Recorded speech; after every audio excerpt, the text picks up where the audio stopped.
샬롬! 이 시간 하나님께서 주시는 말씀은 그를 보면 살리라입니다. 그를 보면 살리라. 본장에서는 연속되어지는 이 죄의 여정 속, 또 그 안에 당연한 죄의 대가인 죽음의 여정 속에서도 결코 중단되거나 철회되거나 포기되어지지 않는 하나님의 구속사적 섭리와 또 그 안에 담겨있는 측량 불가한 그 사랑의 신실함을 확인할 수 있는 그런 말씀이 기록되어 있습니다. 자, 봅시다. 21장의 1절에 보면 네겝에 거주하는 가나안 사람 곧 아랏의 왕이, 그래서 이 네겝이라는 곳이 이 네게브 사막이란 얘기도 있고, 또 누구는 뭐 지명이 좀 다르다라고는 얘기하는데, 이 지도를 보면요, 아랏이라는 곳이요, 이곳에 있습니다. 지금 이곳이 지금 아랏이라는 곳이에요. 그래서 이렇게 이 아래쪽으로 완전히 네겝 쪽은 아닌 것 같다, 내지는 그 경계인 것 같다. 이 부엘세바 아랫쪽이 굉장히 좀 황량한 사막지대인데 아랏은 여기에 있습니다. 그 곳에 가나안 사람, 가나안 족속 중에 이제 아랏 족속이라는 곳이 있는데, 이곳에 거하는 아랏 족속 그 중에 왕이 이스라엘이 아다림 길로 온다 함을 듣고, 이스라엘이 온다는 소식은 이미 이들에게는 여러 번 경계되었던 곳일 거예요. 경고되었던 내용일 거예요. 왜냐하면 이 아랏 족속 또한 가나안 족속인데요. 지난주에도 제가 잠깐 말씀드렸습니다. 이제 조금씩 가나안 땅을 점령해가는 기사가 기록되어 있습니다. 그래서 이제 오늘 그 내용을 보면 아랏 왕이 이스라엘이 아다림 길로 온다 함을 들었다. 그리고 이스라엘을 쳐서 그중 몇 사람을 사로잡았다. 이 내용이 기록된 이유는 이 10장에 보면 에돔 족속에게 우리가 이 길을 통과해서 가나안 땅을 진입하겠다라는 이런 청원을 드린 적이 있단 말이에요, 이스라엘이. 그러다 보니까 아랏 족속이 와, 이제 드디어 그때가 왔구나. 이 이스라엘이 언젠가는 가나안 땅을 이렇게 정복하기 위해서 올 거라는 걸 알았는데 드디어 시작되었구나, 이렇게 생각을 하고, 특히 이제 아다림길이라는 곳은 호르산, 아론이 죽은 그 호르산에서, 여기 아까 있었던 그 길에 그 아래에 호르마가 있어요. 그리고 조금 더 아래에 이렇게 호르산이 있는데, 여기 빨간색 여기가 호르산인데 이렇게 올라올 거라는 소식을 듣고, 근데 이 아다림길로 온다라는 말은 좀 의미가 있습니다. 이 아다림길이라는 것은 어떤 것이냐면, 물론 호르산에서 아닷으로 통하는 길이기도 하지만 평소에 이 아닷이라는 땅을 넘보는 첩자들이, 스파이들이 자주 이용했던 길이에요. 그리고 실제로 전에 가나안 땅을 정탐하던 정탐꾼들도 이 길을 통해서 가나안을 들어갔습니다. 근데 어찌됐든 첩자들이 자주 이용하는 그 길을 따라서 자기네 이 나라로 들어온다는 소식에 이 아랏 왕이 선제 공격을 한 거예요. 기습 공격을 한 거예요. 이것은 사실 오해였습니다. 그런데 어찌되었든 이렇게 해서 이스라엘 중에 몇 사람을 포로로 잡아갔어요. 여러분은 누굽니까? 하나님의 자녀예요. 자, 하나님의 백성이에요.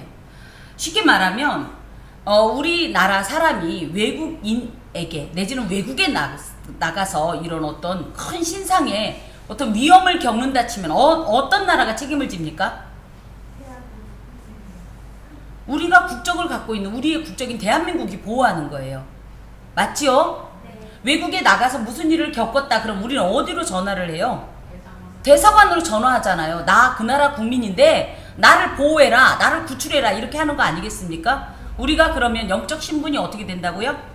하나님 나라의 이 백성이에요. 하나님 나라 국민이에요. 무슨 일이 있으면 누가 책임집니까? 하나님이요. 그 나라의 왕이신 하나님께서 책임지시는 거예요. 또 이제 개인적으로 생각한다면 우리의 자녀가 다른 집에 가서 많이 뭐 혼났다든지, 그쵸? 내지는 위험한 일을 당했다 그러면은 누가 책임집니까?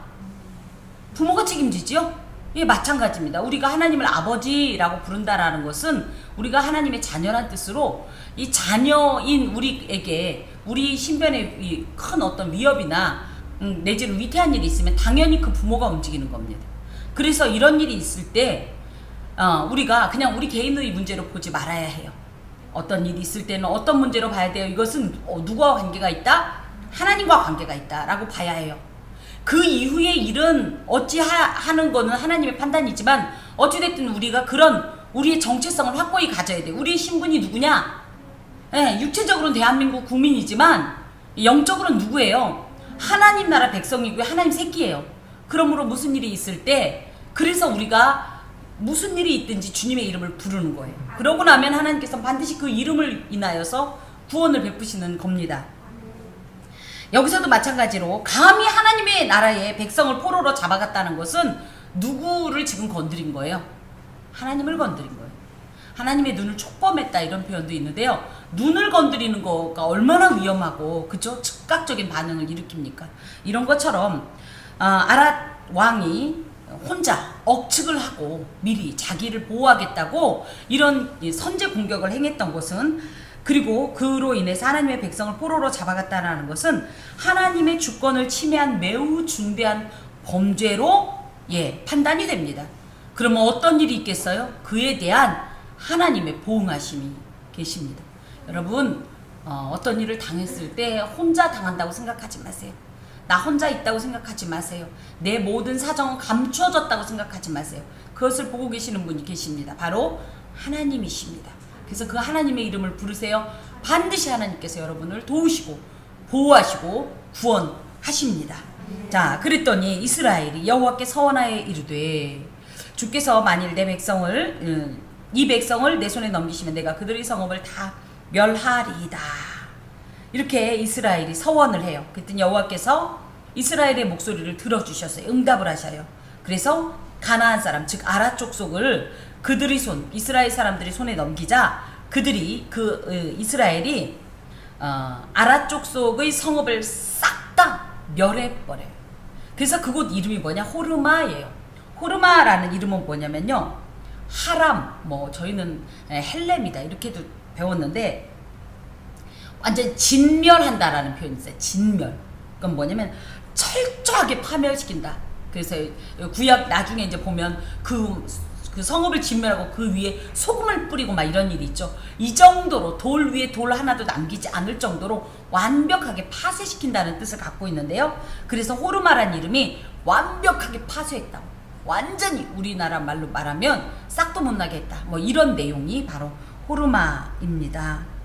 이것을 이제 이스라엘이 보면 서원을 했다라고 2절에 되어 있는데 서원이 뭐냐면 나다르라는 뜻으로 전쟁의 주관자이신 하나님께 모든 것을 완전히 내어 맡기겠다는 의지의 표명이에요.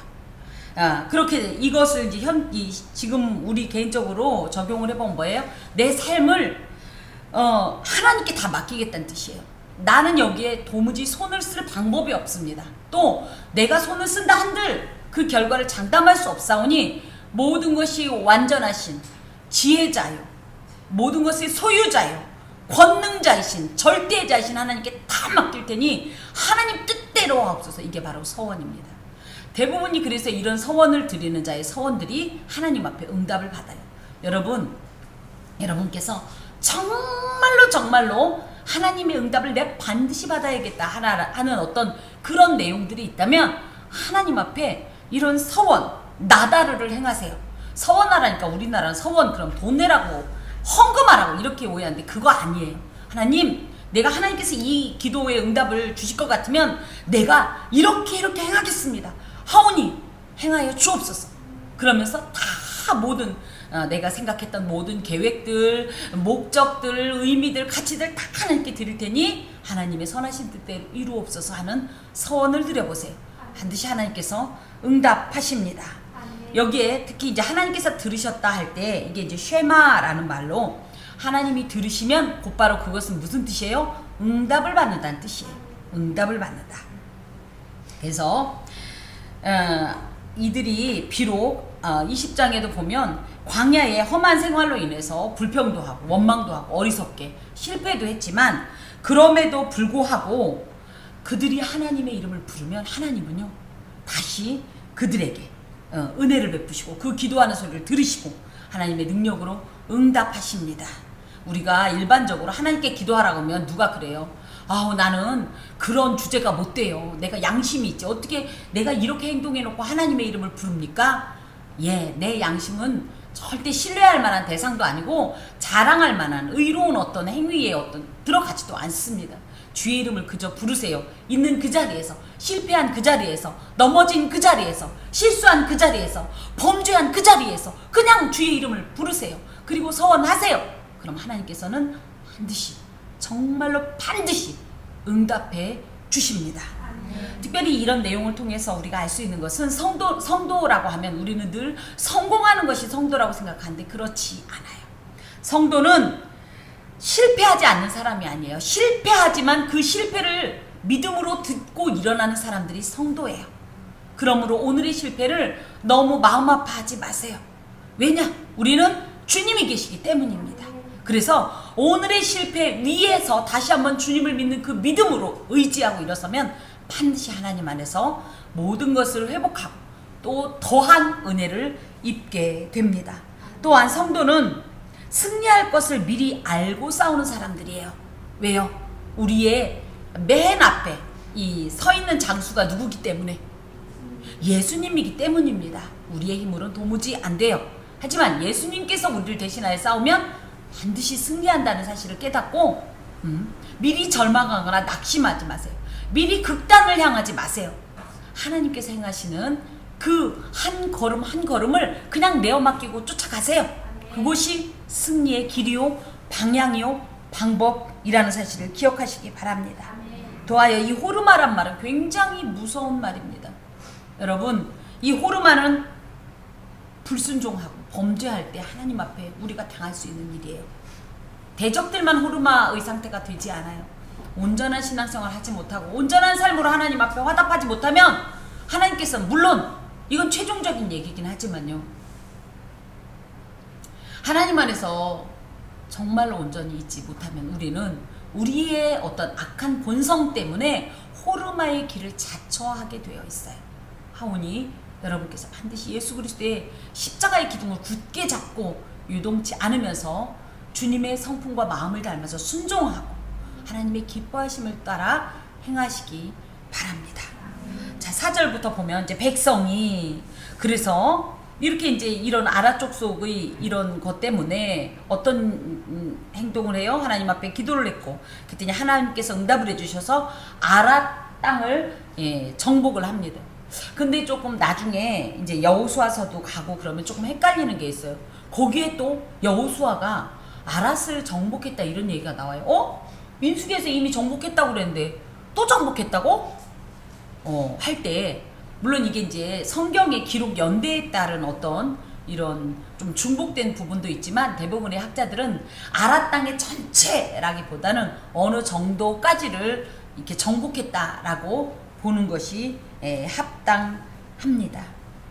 그리고 나서 이제 백성들이 드디어 그래서 원래는 아랏 길로 가려고 했던 것도 아닌데 이 아랏 왕이 혼자 오해했던 거고요. 이들은 이 방향이 지금 여기가 다시 여기가 지금 후르산이고 여기서 출발해서 어디로 가냐면 홍해길이라는 표현이 나와요. 이 홍해길로 넘어가요.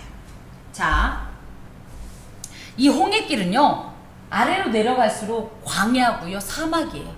그러다 보니까 대부분이 사막의 황량한 어떤 기후 지형으로 이루어져 있어요. 이런 홍해길을 가다 보니까 자 호르산에서 출발해 홍해길을 따라 에돔 땅을 우회하려 하였다가 에돔 땅은 들어오지 말라 그래서 그랬죠. 지난주에도 하나님께서 막으실 땐 돌아가는 지혜가 필요하다. 그래서 이들이 돌아서 저 아랫길로 이렇게 가는데 이 길이 아까도 말씀드렸던 것처럼 길이 보통 불편한 게 아니에요. 험한 게 아니에요. 그래서 어떤 일이 있었어요? 이들이 마음이 상해버렸어요.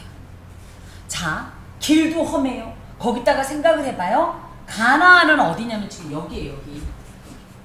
여기. 여기가 요단강이고 여기가 우리가 흔히 사해라고 부르는 성경 지명으로는 염해입니다. 자, 그래서 여기서 호르산에서 원래는 이렇게 올라가는 게 정상이고 백성들이 이렇게 올라갈 줄 알았더니 갑자기 방향을 좀 밑으로 내리는 거예요. 자, 가나안 쪽이에요, 반대쪽이에요? 반대쪽이죠. 그러다 보니까 백성들이 하루라도 빨리 가나안에 들어가고 싶은데 가나안과 오히려 도리어 멀어진 길을 선택하는 이것에 대해서 불만이 생긴 거예요. 그리고 빨리 들어가고 싶은데 들어가지 못하는 이 상태에 대한 어떤 이런 조급한 마음도 발동을 합니다. 그러면서 하나님의 약속이 이루어지지 않을까? 이런 쓸데없는 걱정이 시작이 된 거예요. 그것 때문에 이들이 백성이 하나님과 모세를 향하여 원망을 하게 됩니다. 우리 또한 소망이 더디 이루어지면 마음이 상하는 경우가 있어요. 하나님이 약속하셨는데 이 약속이 우리가 생각한 대로 또 우리가 생각한 방법으로 착착착착 진행이 됐으면 좋겠는데 우리의 생각과 우리의 방법이 아닌 뜻밖의 어떤 상황으로 자꾸 우회하는 것 같고 길을 비켜가는 것 같을 때 우리도 똑같이 마음이 상하고 실망할 수 있다라는 거예요. 하지만 이런 믿음의 시련은 우리의 신앙의 성장을 위해 필요한 거예요. 그래서 이런 시련이나 굴곡진 어떤 삶에 대해서 불만하기보다는 이곳으로 인하여서 우리가 그 안에서 인내하면서 연단을 받게 되면 오히려 하나님의 귀한 일을 보게 됩니다. 지금 현재 하나님께서 분명히 약속하신 것들이 각자 있을 거예요. 그래서 그것들이 당장 이루어질 줄 알고 엄청나게 기뻐했을 수 있어요. 하지만 하나님의 시간과 하나님의 방법은 우리와 다를 수 있습니다. 그런데 우리는 한 치 앞도 모르는 인생이고 하나님을 모든 것을 아시는 분이시기 때문에 누구의 방식이 더 정확하고 온전할지는 여러분의 판단에 맡겨봅니다. 예, 특히 여기에 마음이 상했다라는 말에 우리가 조금 집중할 필요가 있는데요. 마음은 감정의 이 처소다 이래요. 예, 그래서 이 마음의 중심을 하나님께 두지 않으면 감정이라는 이 요동치는 물결 가운데 우리는 넘어질 수밖에 없어요. 그래서 무릇 이 마음을 삼가고 특히 감정의 굴곡들을 잘 다스려야 해요. 행복할 때는 행복해서 죽고, 우리나라는 그렇죠? 행복해서 죽고, 힘들 때 힘들어서 죽고. 그러면은 어떻게 따지면 이 어떤 극단이 이제 존재할 때 그래요. 극단에만 죽겠으면 좋겠는데 모든 일에 우리는 죽겠다라는 표현을 하는데요. 마음을 잘 다스려서 늘 하나님 안에서 살겠다라는 소망의 마음을 좀 가지십시오. 화를 내는 이유가 뭐예요? 모든 것이 망가졌다, 틀어졌다, 누군가가 나의 마음을 상하게 했다, 이런 식으로 해서 화를 내는데 이것이 도리어 하나님 안에서 신앙을 위태롭게 하는 아주 위험한 감정적 행위입니다. 아까 우리가 참회의 기도 속에도 나왔지만요, 누추한 이런 어떤 말이나 행동들, 상대를 비난하고 저주하고 비방하고 신란하고 더하여서 폭력에 가까운 언어 행위 등은 이 감정이 그렇게 얘기하면서 시원할 것 같은데요, 무서운 일이 있어요. 그걸 누가 제일 많이 듣냐면 내가 들어요. 그래서 내 영이 손상을 당합니다. 내 마음이 상처를 입어요. 그리고요, 무엇보다도 이게요, 입에 착착착 달라붙어서요, 무슨 일만 하면 그 얘기부터 나와요. 이런 것들 저희가 잘 관리해야 해요. 이사야 26장 3절에 보면 주께서 심지가 견고한 사람을 평강의 평강으로 더하신다는 말씀이 있어요. 하나님께서 이렇게 약속하셨으면 앞에 어떤 물결이 요동친다 하더라도, 낭떠러지가 설령 나타났다 할지라도, 절벽이 나타났다 할지라도 사실 인간적으로 너무 마음이 흔들릴지 모르지만 주님을 굳게 잡으세요. 그 약속하셨던 걸 굳게 잡으세요. 하나님 이러신다고 하셨죠? 나 이 절벽이 깨질 줄로 믿어요. 이 낭떠러지에 연결될 다리가 생길 줄로 믿어요. 하면서 이 심지를 견고케 하는 것이 또한 신앙의 어떤 이런 보전에 굉장히 중요한 역할을 합니다. 자, 그런데 백성이 원망한 대상을 좀 보면 그동안은 백성이 누구를 주로 원망했어요? 예, 방금 20장만 봐도 모세와 아론을 찾아갔어요. 근데 여기서 누가 등장해요? 감히 하나님을 향해서 직접적으로 지금 원망하는 이런 모습을 보게 됩니다. 죄는요, 가만 냅두면요, 뿌리가요 절대 쉽게 빠지지 않아요. 뿌리까지 깨지 않으면요, 이 죄는 자라게 돼 있고요, 강해지게 돼 있어요. 이것을 죄의 점강적인 속성이라고 하는데요. 여러분, 그래서 죄의 뿌리를 가볍게 여기지 마세요. 내가 요랬던 거 아유 중독이 뭔 줄 아세요? 중독은요, 아 내가 심각하구나 이렇게 느끼는 게 중독이 아니래잖아요. 중독은 뭐냐면 아유 난 마음만 먹으면 얼마든지 이거 할 수 있어? 안 할 수 있어? 이게 중독이래요. 우리는 대부분이 어떤 상태예요? 죄에 중독된 상태예요. 그래서 어떻게 생각해요? 아유 마음만 먹으면 안 할 수 있어. 무슨 얘기예요? 마음 아무리 먹어도요, 예, 이 중독을 근본적으로 치료하지 않으면 다시 한번 그거에 넘어지고 맙니다. 그래서 하나님 안에서 죄의 뿌리를 처음부터 깨내세요. 내 안에 어떤 것이 근본적으로 깊숙하게 이 죄의 양분으로 자리하고 있나 생각해 보세요. 나는 주로 어떤 일이 있으면 자꾸 실망한다. 그래서 금방 낙담하고, 그래서 은혜 받을 땐 산 꼭대기에 있다가 조금만 무슨 일이 있으면 골짜기로 처박힌다. 그러면 이것이 나의 죄의 자양분이 되는 거예요. 이것을 수정해야 돼요. 이것을 치유받아야 돼요. 나는 기분 좋을 때 너무 행복한데 기분이 나쁘면 눈이 확 돈다. 이것도 죄의 양분이에요. 죄는 이걸 먹고 이걸 가지고 일합니다. 그래서 신앙의 이 성장과 성숙에 도움이 되지 않고 하나님과의 관계에 유익하지 않은 것들, 오히려 그것 때문에 하나님 앞에 죄를 쌓을 만한 어떤 것들은요, 그 뿌리부터 빼내세요. 평소에 말씨도 바꾸시고요, 눈빛도 바꾸시고요, 생각도 바꾸시고요, 행동도 바꾸세요. 심지어 이야기할 때 제스처도 바꾸세요. 그래서 제가 어떤 이제 한 분이 아는 분이 계신데, 그분은 말씀하실 때 이분이 박사님이세요. 그런데 이제 이 박사님이 아닌 분이 그러면은 또 어떻게 될지 모르는데, 이분이 박사님인데 말씀하실 때 상대를 향해서 늘 이렇게 얘기해요. 이렇게. 저 어때요, 여러분? 어때요? 기분 되게 좋으시죠? 좋아요? 예. 그래서 이런 어떤 행동조차도, 또 눈빛은 어떻습니까? 우리의 눈빛은 예수님의 눈빛. 하나님이 우리를 생각하는 그 눈빛이어야 되는데, 사람 훑어본다든지 무시한다든지 입술도 삐죽거린다든지, 이런 것들요, 이런 것들도 놀랍게 습관이 되어버립니다. 중독이 되어버려요.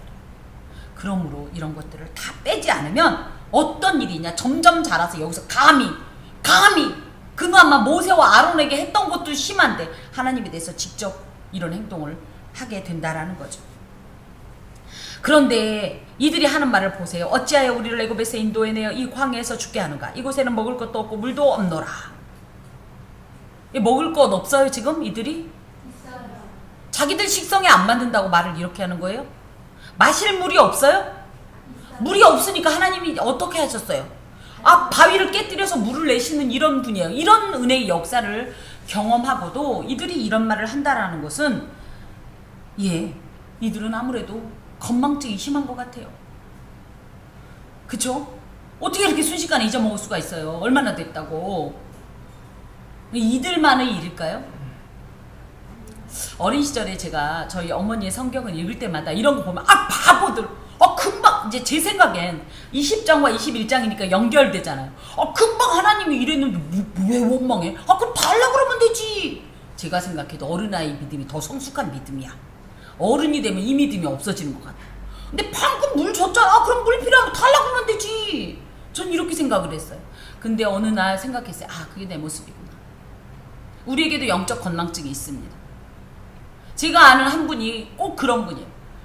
은혜는 하나님의 응답은 그렇게 받을 수가 없는데, 아주 조금만 무슨 일 있으면 하나님이 나한테 이럴 수 있어요? 아니 그동안 받아먹은 거는 어떻게 해놓고. 여러분, 하나님께서 은혜 주신 걸 잊지 마셔야 해요. 물론 예고 없이 찾아오는 불행과 시련이 있어요. 하지만 그렇다고 해서 그간 누려왔던 이런 하나님의 은혜를 놓쳐버리거나 잃어버리거나, 그래서 그것 때문에 도리어 그 은혜에 감사하기보다는 원망하는 이런 행동은 절대 하면 안 됩니다. 더하여서 하나님께서 주시는 모든 것들은요, 우리에게 있어서 당연한 것이 아니에요. 하나님이 특별한 은혜로 주시는 거예요. 우리가 생각할 때 오늘 마침 시간이 되고 몸만 아프니까 왔지, 무슨 얘기예요? 우리 지금 다 50대잖아요. 물론 안 50대 집사님도 계시죠, 선생님도 계시지만 50대가 얼마나 위험한 줄 아세요?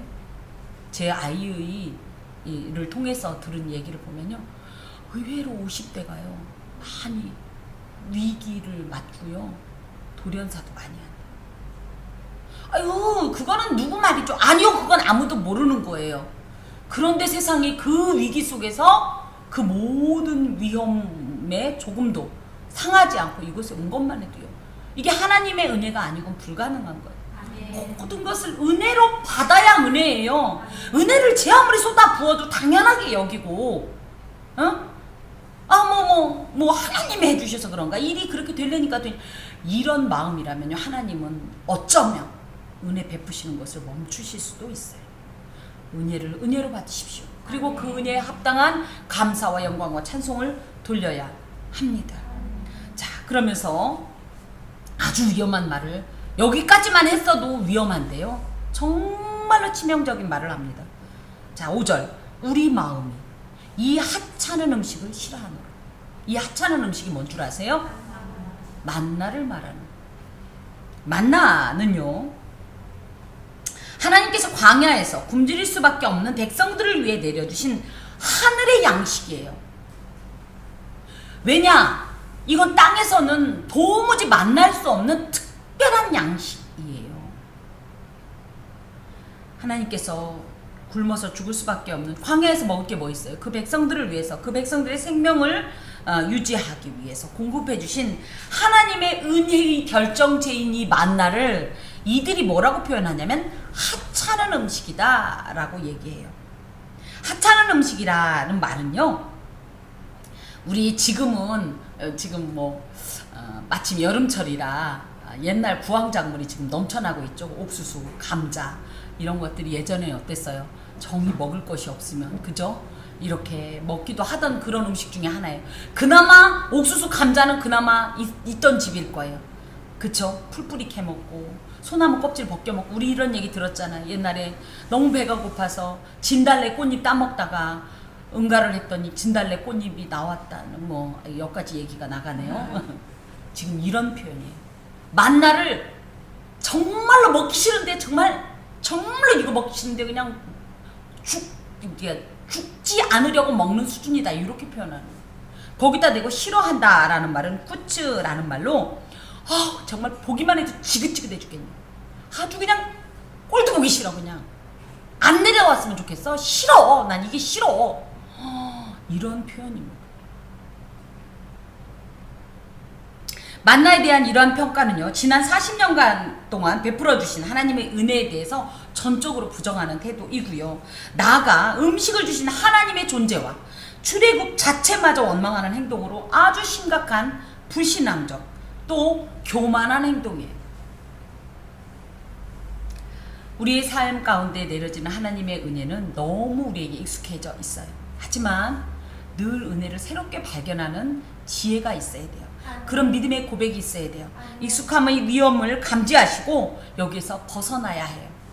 하나님의 은혜를 당연히 여기면요, 그때부터는 이건 더 이상 은혜가 아니에요. 그런데 그게 문제가 아니라, 그러면 어떤 행동을 해요?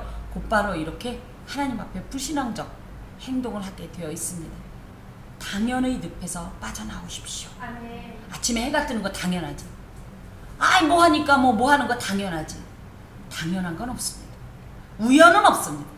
자연적으로 이루어지는 건 없습니다. 다 하나님께서 매일매일, 매 시간, 매 순간, 매 초마다 역사하시고 공급하시고 허락하시기 때문에 가능한 거예요. 그래서 이루어지는 모든 일을 당연하다고 보지 마시고, 그래서 우리가 은혜를 받게 되면 어떤 일이 있냐면요, 바람도 감사하고, 해가 뜬 것도 감사하고, 어두워진 것도 감사하고, 거절하신 것도 감사하고, 때로는 시련도 감사하고, 이렇게 감사의 단계가 점점 높아지는 겁니다. 이들도 그러했기에 감히 하나님의 은혜의 결정이라고 할 수 있는, 절정이라고 할 수 있는 이 만나까지도 이렇게 하찮은 음식으로 평가합니다. 하나님께서 가만히 계실까요? 가만히 계실까요? 안 계실까요? 우리는 가만히 계신 거에 또 익숙해요. 가만히 계신 게 사실은 복이 아니에요. 왜? 하나님이 가만히 계시면 우리는 그게 죄인지도 모르고 계속 행동해요. 그쵸? 뭔가 잘못했을 때 이놈! 이놈이 어디서 그냥! 이런 소리를 딱 냈으면요, 이거 되게 하면 안 되는 거구나 이럴 텐데요, 야!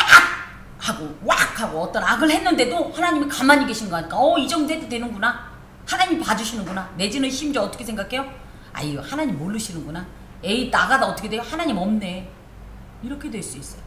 그래서 우리가 하나님 앞에서 이런 하나님이 가만히 안 계시는 것을 너무 서운하게 생각하거나 부정적으로 생각하지 마세요. 우리 하나님이 가만히 안 계셔야 우리가 죄에 물들지 않아요. 중독되지 않아요.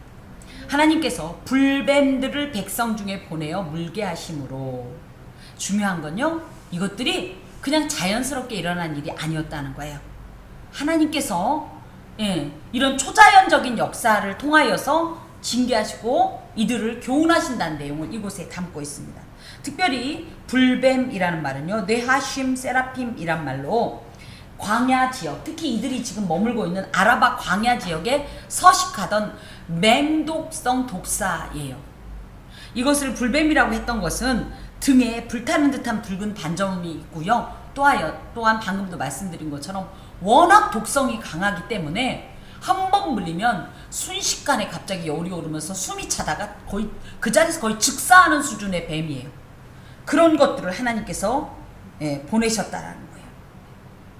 그랬더니 이스라엘 백성 중에 죽은 자가 많았더라. 죄의 삭은 사망입니다. 자, 하나님께서는요, 대부분이 어린애가 무언가를 했을 때 우리도 용서해주죠. 근데 몇 번 훈계하고 경계했는데, 교훈하고 가르쳐주고 경고를 했는데도 행할 때는 그것을 엄하게 우리도 그죠? 징계하거나 치레하는 것처럼 하나님께서 분명히 20장에 막 원망했을 때 하나님이 이놈의 새끼도 이런 소리 안 했어요. 모세만 화를 냈지 하나님은 그냥 물 달라고 하니까 물을 줬단 말이에요. 근데 여기서는 똑같은 말을 한 것 같은데 이런 징계를 내리시는 이유가 뭐냐? 하나님은 우리가 성장하길 원하세요. 날마다 어린아이 신앙으로 머물기를 원치 않으세요. 예수 믿은 지 5년, 10년, 20년, 30년 됐어도 맨 처음 시작하고 똑같으면요, 이건 성장하지 않는 거예요. 하나님은 어느 날요, 그것을 오래오래 참으시다가 어느 날이요, 넌 이제는 좀 커야 되겠다 하면요, 강하게 역사하실 수 있습니다. 지혜로운 것은 무엇이냐면요, 하나님의 말씀을 그때그때 받으시고 하나님의 은혜의 생수를 마시고 빨리빨리 겉껍질을 벗어버리고 성장하셔야 돼요. 예, 이들이 봐요. 똑같은 말을 계속 반복하잖아요. 사실 그런 놀라운 일을 보고도 인간이 이런 거예요. 그래서 하나님께서 이런 초자연적인 역사 체험 이후에도 성장하지 않는, 또 게다대고 하나님의 능력과 역사를 부정하는 연약한 신앙에 영적인 채찍질을 지금 가하시는 현장입니다. 그랬더니 백성이 모세에게 이르러 말하되 우리가 여호와와 당신을 향하여 원망함으로 범죄하였습니다. 즉각적으로 회개를 합니다. 여러분, 하나님의 심판으로 인한 깨달음으로 이런 이 즉각적인 회개를 하는 것도 은혜예요. 근데 더 좋은 건 뭐예요? 잘못했다 싶으면, 맞아요, 잘못했다 싶으면 그 자리에서 빨리 회개하는 거예요. 나도 모르게 어떤 죄를 저질렀으면 어머, 아이고 하나님 죄송합니다. 차라리 이게 나아요. 예. 그리고 제일 좋은 건 진짜 뭐예요? 안 하는 거죠. 안 하는 거. 예. 그랬더니 이런 즉각적인 회개를 이들이 하면서 무엇을 요청하냐면, 모세에게 이 뱀들을 우리에게서 떠나게 하소서 하면서 중보기도를 요청을 합니다. 이 중보기도는요, 구약에서는 제사장, 이제 하나님께서 지명하신 중보자들만 중보기도를 할 수가 있었어요. 그런데 신약에 오면서 온 인류의 온전한 중보자 대신 예수께서, 원천적인 중보자이지만 그 이름으로 기도하면 우리는 늘 하나님 앞에 직접적으로 우리의 어떤 것들을 요청하고 회개하고 기도할 수 있어요. 이것이 얼마나 큰 은혜인지 몰라요. 봐요, 이들이 아이고 하나님 잘못했습니다, 용서해 주세요, 이 뱀들을 떠나게 하세요, 이렇게 하지 않고 모세를 찾아올 정도로 그때는 그런 어떤 엄격한 이런 제한이 있었단 말이에요. 근데 지금은 어떻습니까? 그 자리에서 예수의 이름으로 그저 구하고 행하면 이 모든 효력이 있다는 것이 얼마나 큰지 몰라요. 그랬더니 모세가 백성을 위하여 기도하매. 참 전 모세라는 이 선배님이죠. 대단하신 것 같아요. 저 같으면 이제 한 번쯤은 좀 생각 좀 해보고 시간 좀 주세요. 저도 사람인데 이러면 이건 아니죠. 막 이런 얘기를 할 수 있는데 참 왜냐하면 지금 너무 즉각적인 심판 때문에 그냥 물리면 죽고 물리면 막 팍팍팍 쓰러지는 게 눈에 보이니까 모세도 지금 급하게 하나님 앞에 기도를 드립니다. 그랬더니 하나님께서 또 즉각적으로 응답을 주셨는데요. 불뱀을 만들어 장대 위에 매달아라. 그러면 그 물린 자들이 그 장대를 보면 살 것이다. 이런 응답을 주십니다. 자, 불뱀을 만들어 할 때 불뱀은요 나중에 구절에 보면 노수로 만든 불뱀의 형상을 한 노수로 만든 뱀으로 사실 모양은 불뱀과 똑같은 것 같지만 전혀 독성도 없고 그죠? 오히려 생명력을 주는 그런데 이 노뱀 자체가 그런 것은 아니지만 그런 어떤 형상입니다. 여기에 조금 우리가 오해할 만한 것이 하나님께서는 우리가 방금도 10계명을 교독했지만 2계명에 뭐라고 돼 있어요? 왜요? 형상을 새기거나 만들지 말라. 그것을 섬기지 말라. 우상 숭배에 대해서 엄격하게 금지하셨는데 왜 이런 것을 하라고 하셨을까요? 여기서 우리가 잘 기억한 것은 노뱀 자체가 효력 있는 건 아니에요. 이 자체에서. 그죠? 저 노뱀이 무슨 마술적인 것으로 그냥 노뱀의 눈이 뭐 쫙 비쳐갖고 우리의 병을 고쳐주고 이건 아니에요. 그래서 우상 숭배에 대해서는 철저히 배제된 이런 어떤 하나님의 명령이라는 것을 반드시 기억하실 것이 이들이 이런 오해를 갖고 어떤 일을 했냐면요. 이 노뱀을 갖다가 언제까지? 히스기야 시대까지 몇백 년 뒤에까지요. 이걸 간직해요. 그래서 그걸 섬겼었어요. 그래서 히스기야가 열왕기 하에 보면 이걸 느후스단이다 하면서 쪼개서 버려버리거든. 이거 노조각뿐인데 왜 이것을 우상을 섬기듯이 섬겼냐 하면서 폐기하는데 그때까지 섬긴단 말이에요. 그래서 우리에게도 어떤 일이 일어나면 그 무엇이 신령한 줄로 착각해요. 아니요. 그것을 사용하시는 하나님의 위대하심이고 하나님의 권능이십니다. 하나님의 이 역사라는 것을 기억해야 해요. 어찌되었든지 그것을 만들어서 장대 위에 매달아라. 이 장대라는 말은요. 네스라는 말로 특별한 표식을 통하여 중요한 정보를 전달하기 위해 세운 어떤 하나의 깃발로 창세기 17장에 보면 여호와 니시라는 말이 나오죠. 깃발, 여호와는 나의 승리의 깃발 하는 이 깃발이란 뜻이에요. 그래서 여기에 신학적 의미가 있는데 특별한 표식인 놋뱀을 통하여서 중요한 정보가 뭐예요? 그 놋뱀을 쳐다보면 산다라는 것을 전달하기 위해 세운 어떤 깃대로서 이것이 누구를 상징하냐? 예수 그리스도를 상징해요. 요한복음 3장 14절, 이제 15절에 보면 모세가 광야에서 뱀을 든 것 같이 인자도 들려야 하리니 예수께서 어디에 들리셨어요? 들렸다는 건 높이 매달렸다는 뜻으로 십자가에 못 박혀서 많은 사람들이 볼 땐 들려진 거지요. 그래서 이것이 예수 그리스도를 상징하는 어떤 그런 신학적 의미를 갖습니다. 그래서 그러면 어떻게 돼요? 이 예수 그리스도를 그래서 장대 위인 십자가 위에 매달린 예수를 보면 물린 자, 여기서는 불뱀에 물린 자들이고 우리는 어떤 자? 죄에 물린 자, 죄의 독성에 사로잡힌 자, 그래서 죽은 자들이 죽어가는 자들이 살아날 것이다. 이런 말씀을 주십니다. 특별히 그래서 놋뱀의 형상은요, 단순한 어떤 표식을 넘어서 사망의 권세, 즉 사단의 권세를 물리치고 승리하시는 그리스도의 십자가 사건을 생생하게 표현한 어떤 그런 표지이고요. 더하여서 높이 매달리면 어때요? 많은 사람들이 보게 되죠. 무엇이든지 높이 매단다는 것은 만천에 공개적으로 이것을 보여주겠다는 계시의 의미를 갖습니다.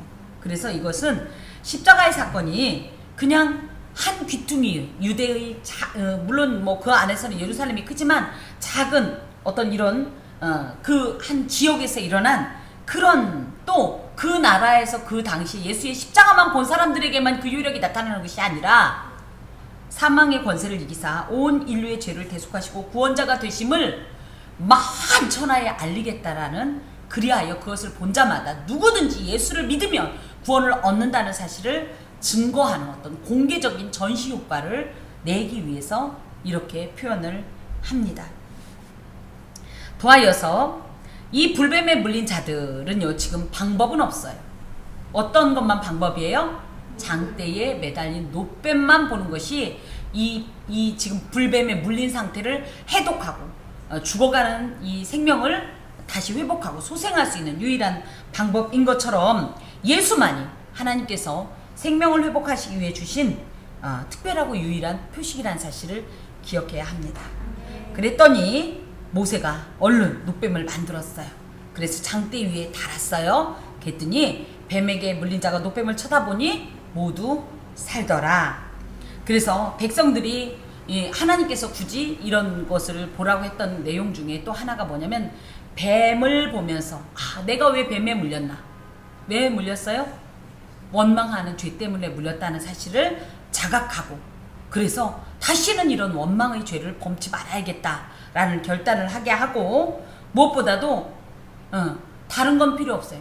하나님께서 주신 이 방법을 순종할 때만이, 그 방법에 대한 순종이 뭐였어요? 노뱀을 볼 때만이 생명을 얻을 수 있으니 너희들에게 주는 나의 방식을 쫓아라. 그럴 때만이 생명을 회복할 수 있다, 소생할 수 있다라는 이런 교훈을 주십니다. 더하여서 불뱀에 물려 고통하는 자들을 치유하시는 하나님의 은혜와 능력을 교훈하시는데, 그것으로 인하여 우리가 죽음에서 영원한 생명을 얻게 된다라는 것을 계시하십니다. 즉 불뱀과 같이 죄에 물려 고통하는 우리를 하나님께서는 고쳐주실 뿐만 아니라 그 모든 죄와 사망의 권세에서 건져주신 구원자이시고, 그것을 위해서 누가? 예수 그리스도께서 십자가에서 희생을 당하셨으니 그 십자가를 바라보라, 그리하면 살 것이다 라는 생명의 말씀을 주십니다. 오늘 특히 4절에서 9절까지의 내용은요, 구원의 원리를 아주 비유적이긴 하지만 핵심적으로 요약하고 있습니다. 우리가 보통 생로병사라는 말을 씁니다. 태어나면 늙어서 그저 살다가 병들어서 죽는다. 이것이 인생의 아주 자연스러운 어떤 흐름이라고 생각할지 모르지만, 이것은 성경적으로 볼 땐 전혀 자연스럽지도 않고, 원래 성경에선 생로병사라는 내용을 처음에 하나님께서 사람을 창조하실 땐 염두에 두지 않으셨던 내용이에요. 왜냐하면 영생할 수 있도록 생명나무 실과를 먹게 하신 분이 하나님이에요. 그래서 아담이 범죄하지 않았으면요, 우리는 생명나무 실과를 먹으면서 영생할 수 있도록 창조되어진 존재가 바로 우리예요. 그런데 우리가 범죄함으로 이 생 이후에 노병사라는 비자연적이고 전혀 하나님이 의도하지 않은 이런 과정이 우리에게 있습니다. 그런 의미에서 이런 생로병사의 이 모든 정말 비극적이고 비참하고 부정적인 이 단계를 우리가 자연스럽게 맞는 것이 아니라, 이것이 죄 때문이므로 이것에 대한 하나님의 처방 내지는 극복의 방법을 알아야 해요. 그것이 뭐예요? 노뱀이신, 그래서 장대 위에 높이 달리신 예수 그리스도를, 그 십자가를 바라보는 거예요.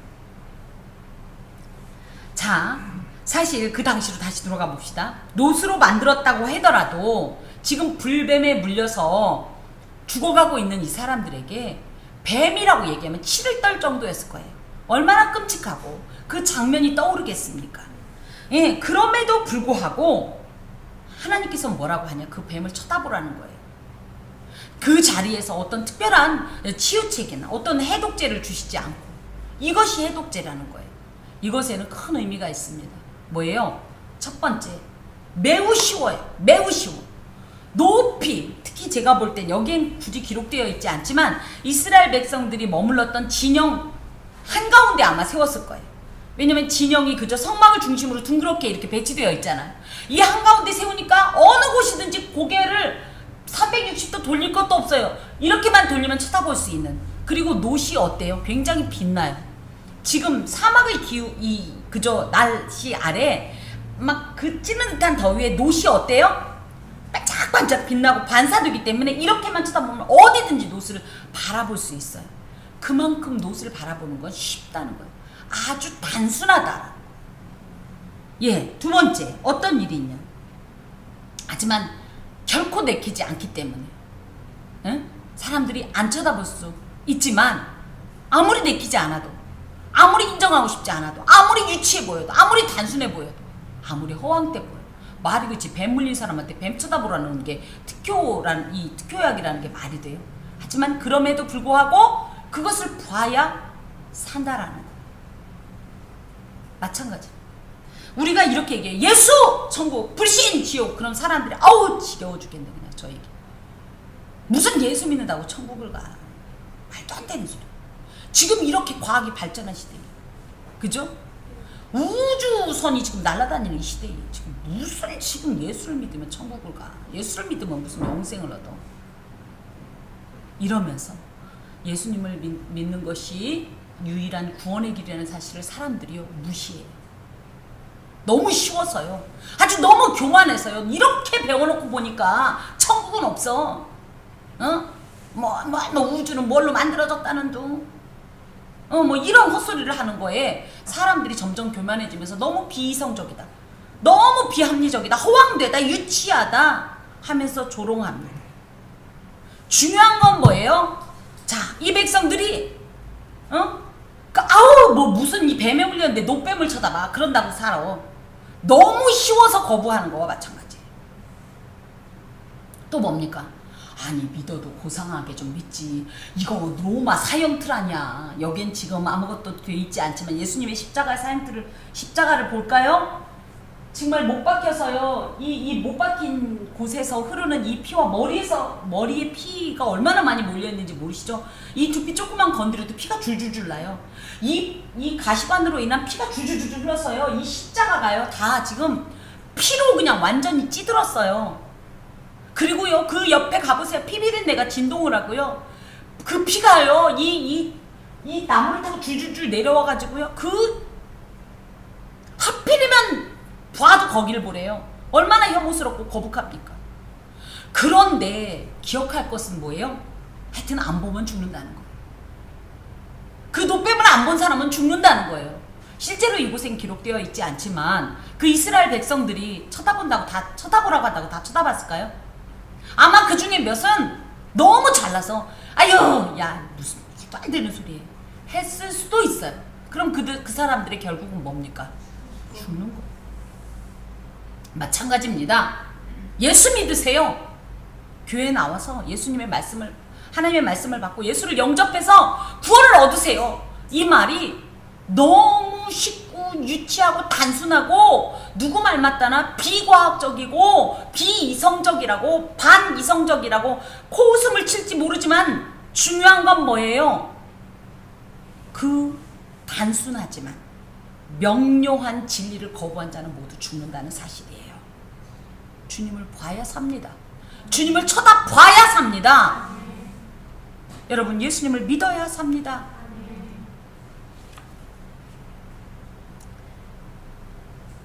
주님께서 이런 말씀을 주셨어요. 사도행전 4장 12절에 전 이 말씀을 참 늘 붙들고 있는데요. 다른 이로서는 구원을 받을 수 없나니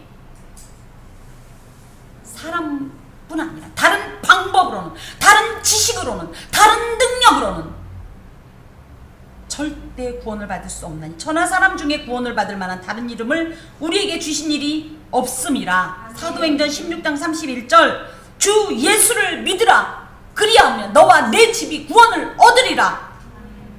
요한복음 3장 15절 이는 그를 믿는 자마다 영생을 얻게 하려 하심이니라. 여기에 하나 더. 그러면 아무 때나 믿으면 될까? 아무 때나 그냥 노뱀 쳐다보면 될까? 왜 이 얘기를 하냐면요. 내내 안 쳐다보다 죽고 나서 노뱀을 쳐다볼 수 있어요? 쳐다볼 수나 있어요? 그때는 이미 때가 늦었다는 거예요. 이미 불뱀으로 인해 죽은 자들이 노뱀을 쳐다볼 수 없어요. 또 쳐다봐봤자 끝난 것처럼 예수를 믿는 것도 때가 있어요. 때가 있어요. 많은 사람들이 아유 나 좀 시간 좀 되면 나중에 좀 나이 좀 먹고 시간 좀 되면 무슨 소리예요? 아우 저 일 좀 정리되면 무슨 소리예요? 우리가 솔직히 말씀드리면 이 시간이 이 예배가 마지막일 수도 있어요. 그걸 기억하세요. 아 난 나이가 젊으니 앞으로 열심히 할게요. 무슨 소리예요? 그거는 우리 생각이에요. 하나님 앞에서 우리의 생명의 심지가 얼마나 남았다고 누가 장담할 수 있어요? 난 앞으로 10년, 난 앞으로 20년, 난 100년 누가 장담할 수 있어요? 내일이 있다고 굳이 극단적으로 얘기하면 앞으로 1시간 뒤에도 내 생명이 살아있다라는 것을 누가 장담할 수 있어요? 미루지 마세요. 노뱀을 쳐다보는 것을 미루지 마세요. 다음 기회에 오늘 안 됐으면 다음 기회에 꽝 다음 기회는 예수 안에 없습니다. 지금 이 순간뿐이에요. 하나님께서 구원의 기회로 주신 오늘 이 시간에 하나님의 방법에 몰입하십시오. 집중하십시오. 그리고 모든 것을 맡기십시오. 오직 하나님의 은혜에 계신 예수 그의 십자가를 쳐다보십시오. 집중하시고 내어 맡기십시오. 삽니다. 기도하겠습니다. 주님 예수만 바라보게 하옵소서. 그리하여 살게 하옵소서. 예수 그리스도의 이름으로 기도합니다. 아멘.